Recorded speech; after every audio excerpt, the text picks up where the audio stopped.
नमस्कार, मैं हूं संजय शर्मा। आप देख रहे हैं 4 PM न्यूज नेटवर्क। पिछले एक महीने में अपने देश का गजब हाल हो गया है। दो चीजें खत्म होने का नाम ही नहीं ले रही हैं। एक तरफ आम आदमी की मुसीबतें, परेशानियां और दूसरी तरफ अंबानी परिवार के शादी के फंक्शन।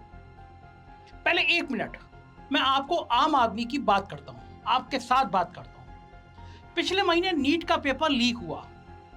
लाखों बच्चे और करोड़ों लोगों का भविष्य अधर में अटक गया। करोड़ों में इसलिए कह रहा हूं कि एक बच्चे के साथ 6-7 लोग जुड़े होते हैं, उसके परिजन जुड़े होते हैं।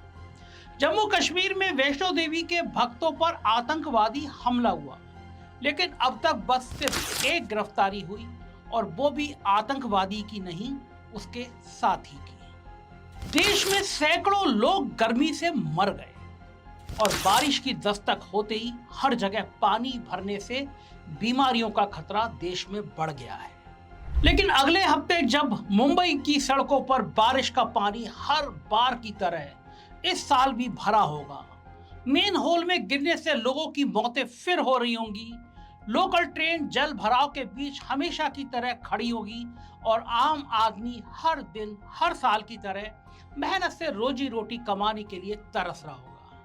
लेकिन इन सब रोज के हादसों के बीच मुंबई में एक शादी हो रही होगी। हर तरह की परेशानियों से दूर ये शादी हो रही होगी। चाहे कितनी भी बारिश क्यों ना आ जाए, नए बने हुए राम मंदिर की छत टपक सकती है, लेकिन 12 से 14 जुलाई को अंबानी परिवार की शादी का मंडप नहीं टपक सकता। यहाँ सब कुछ धूमधाम से होगा। और आखिरकार ये धूमधाम खत्म होगी या नहीं होगी? शादी जैसे अच्छे मौके के साथ आखिरकार जैसा शब्द मैं क्यों लगा रहा हूं, आपको भी समझ में नहीं आ रहा होगा, चौंक रहे होंगे आप, क्योंकि ये बस एक शादी नहीं है, ये एक बहुत बड़ा आडंबर है जो पिछले 5 महीनों से लगातार चल रहा है। एक ऐसा आडंबर जिसके लिए शादी के रीति रिवाज ही बदल दिए गए हैं। अमूमन कोई भी हिंदू शादी एक दिन में हो जाती है और उससे भी 2-3 दिन पहले घर में मेहंदी, हल्दी जैसे कार्यक्रम होते हैं, लेकिन अंबानी परिवार के कार्यक्रम मार्च से चल रहे हैं। अब आप कह सकते हैं चल रहे हैं तो क्या हुआ, चल रहे तो तुम्हें क्या परेशानी? उनके पास पैसा है, चाहे 5 दिन में शादी निपटाएं या 5 महीने में निपटाएं या 5 साल में निपटाएं, चाहे 2 करोड़ लगाएं या 2000 करोड़ लगाएं, उनका पैसा जो चाहे वो करे, तुम्हें क्यों मिर्ची लग रही है? लेकिन दोस्तों, थोड़ा सा परत हटाकर देखेंगे तो सच्चाई कुछ और है। हम प्रजातंत्र में रहते हैं। हमारे संविधान का प्रीम्बल शुरू होता है वी द पीपल से, यानी हम हैं इस देश के सारे वासी, इस देश के असली राजा हैं। हम हमारे लिए हमारी एक सरकार चुनते हैं और सरकार क्या करती है? सबको रोजगार देने का, रोजगार करने का अवसर देती है और मूलभूत सुविधाएं जैसे सुरक्षा, स्वास्थ्य, शिक्षा, ये सब देती है। हर तरह के रोजगार से इसी देश में कोई कुछ बेचता है, कोई कुछ खरीदता है, किसी को सर्विस की जरूरत होती है और कोई वो सर्विस देता है। इस तरह से एक चेन बंधी हुई है, सब अपनी अपनी रोजी रोटी कमा रहे हैं। मुकेश अंबानी भी इसी देश के लोगों को तेल और फोन बेचकर पैसा कमाते हैं और रेहड़ी लगाने वाला एक गरीब आदमी भी कुछ ना कुछ सामान बेचकर पैसा कमाता है। मुकेश अंबानी भी 12-14 घंटे काम करते होंगे और इस देश का मिडिल क्लास नौकरी करने वाला भी इतना काम करता होगा। गरीब मजदूर तो 16 घंटे भी काम करता है। पर फर्क सिर्फ इतना है कि मुकेश भाई पूरे देश को कई तरह का सामान एक साथ बेच सकती है। लेकिन धंधा करने की यह ताकत एक इंसान को कितना बड़ा बना सकती है? क्या इतना बड़ा कि देश के केवल 9 अमीर आदमी एक तरफ और देश की आधी आबादी दूसरी तरफ। जी हां, सबसे अमीर 9 भारतीयों के पास इतना पैसा है जितना इस देश की आधी आबादी यानी 70 करोड़ लोगों के पास मिलाकर है। एक तरफ 9 आदमी और दूसरी तरफ 70 करोड़ आदमी। क्या यह बिना 3-13 के मुमकिन हो सकता है? चलिए, निचले 50% तो बेचारे गरीब रेखा के नीचे, उनकी बात ही क्या करना। मगर आप और मेरे जैसे मिडिल क्लास भी अब बस सिर्फ नाम के मिडिल क्लास बचे हैं। अंबानी की एंटीला से देखने, वो ऊंची शानदार बिल्डिंग से देखने पर हम भी कीड़े मकोड़े की तरह लगते होंगे, क्योंकि ऊपर 1% के पास पूरे देश की 40% दौलत है और बाकी 99% के पास कुल मिलाकर 60%। और जिस तरह अंबानी अडानी जैसे लोग हर साल अमीर होते जा रहे हैं, हम 99% लोग मिलकर भी इन 1% लोगों से नीचे होंगे। ये सब जानकर अंबानी की शादी के लड्डू इतने मीठे नहीं लग रहे होंगे, और वैसे भी आपको और मुझे तो मिलने नहीं है।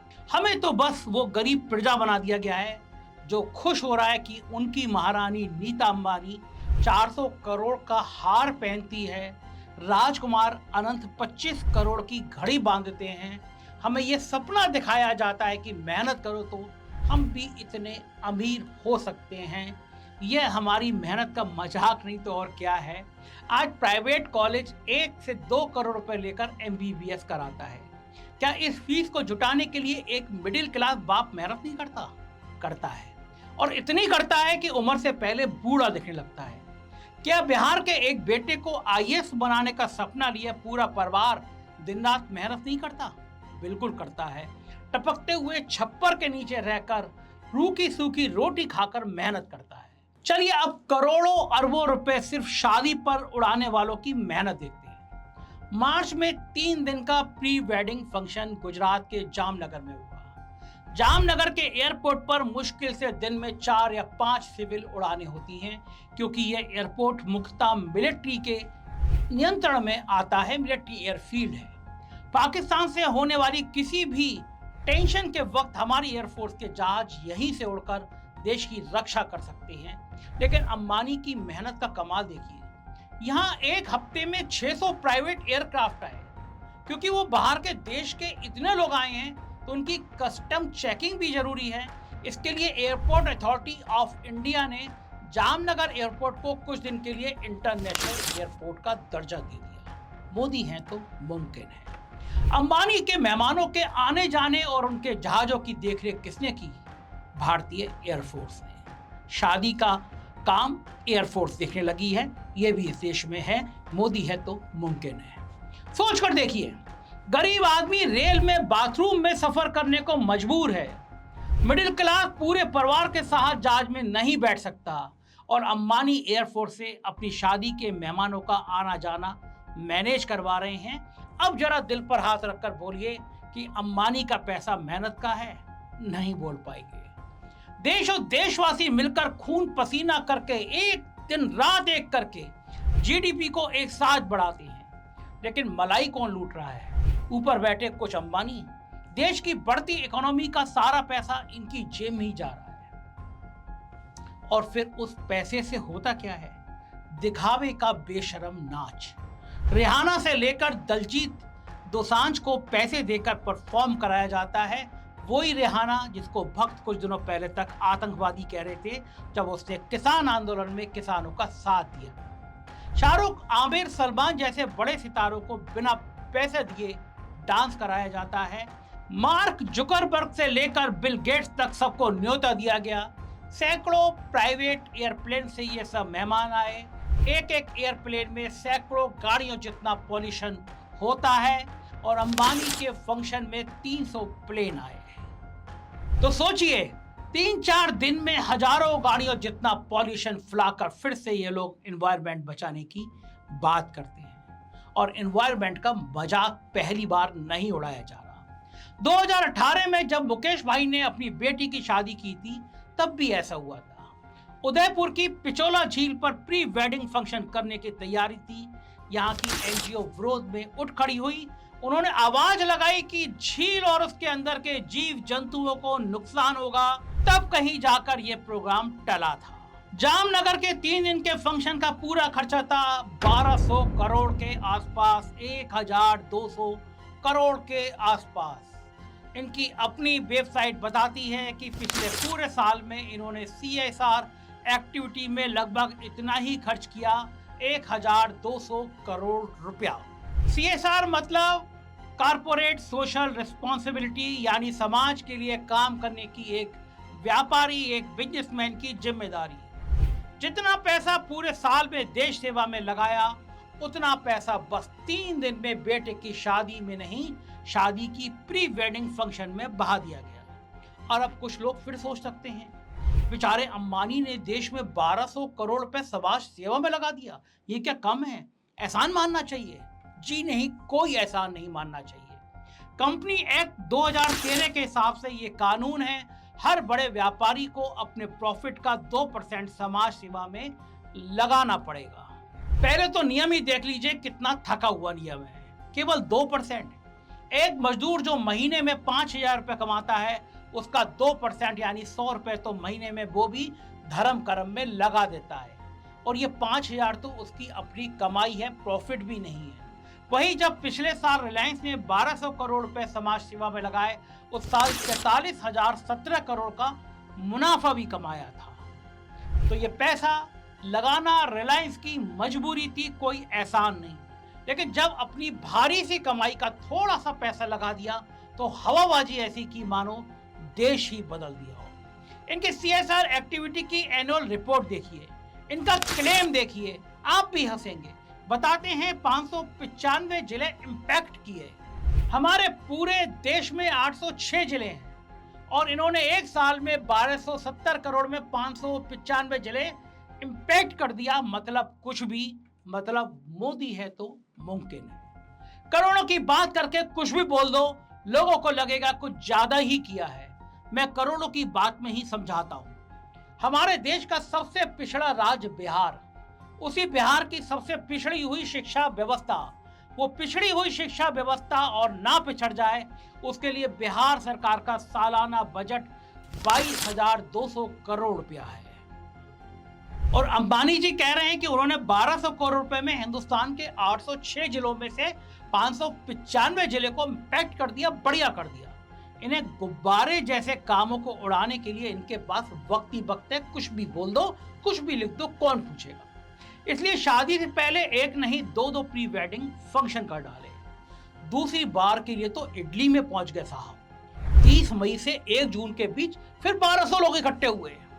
इटली के एक शहर से दूसरे शहर क्रूज में बैठकर समुद्र में घूमे।